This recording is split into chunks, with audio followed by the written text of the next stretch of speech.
Reconnaissance sur la Civic de Honda, deuxième génération.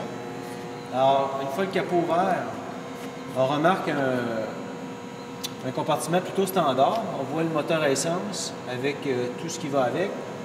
On a ici, par contre, deux câbles de haut voltage orange. Ici, on a le câble qui va au compresseur d'air climatisé.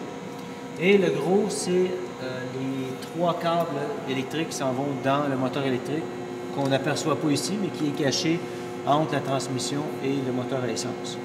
On remarque aussi la batterie 12 volts conventionnelle, qui fait fonctionner tous les accessoires normaux du véhicule.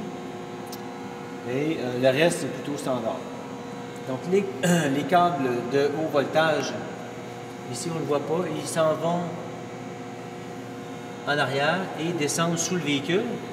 Ils descendent sous le plancher, sous les sièges. Sous le véhicule, sur le Honda, ici, on peut voir très clairement les câbles de haute tension qui partent complètement dans le dessous du module de haute tension qu'on a vu tantôt, en arrière des sièges. Ils descendent ici. Ils sont à l'intérieur d'un tube de métal rond. À l'intérieur du tube, il y a trois fils haute tension qui s'en viennent jusqu'en avant pour aller directement, ici c'est caché, mais ils s'en vont directement rejoindre le moteur électrique à l'avant. Et il n'y a aucune autre pièce de haute tension en avant, donc tout est à l'arrière. Le tube d'aluminium sert à amener le 12 volts au système de contrôle de la haute tension.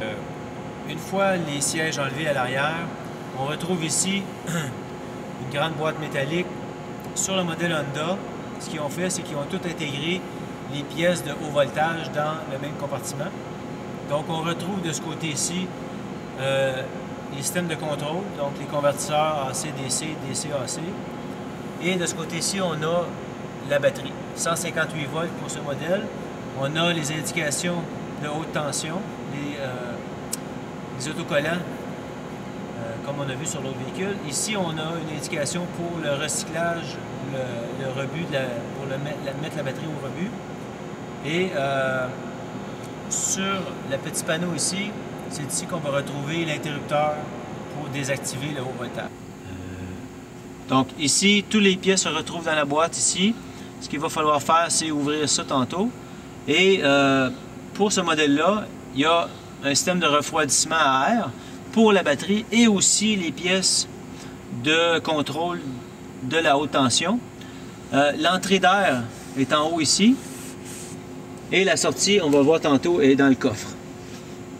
L'entrée des câbles qu'on a vu sous le capot se fait à ce niveau ici. On va les voir plus en détail tantôt. Dans le coffre arrière, on a retiré tous les panneaux et ce qu'on peut observer, c'est l'arrière du système de gestion et les batteries du système hybride. Ce qu'on voit ici, c'est la sortie de l'air. Donc pour le système de refroidissement, l'entrée qu'on a vu à l'intérieur du véhicule est ici. L'air rentre, refroidit et l'échappement est ici. Donc c'est vraiment tout ce qu'on a à ce niveau-là. Ça enlève un petit peu d'espacement de bagages et c'est tout. Et on peut remarquer également qu'il n'y a aucune pièce reliée à la sécurité de la haute tension. Tout est bien scellé. Il n'y a vraiment aucun danger là, pour intervenir à ce niveau-là.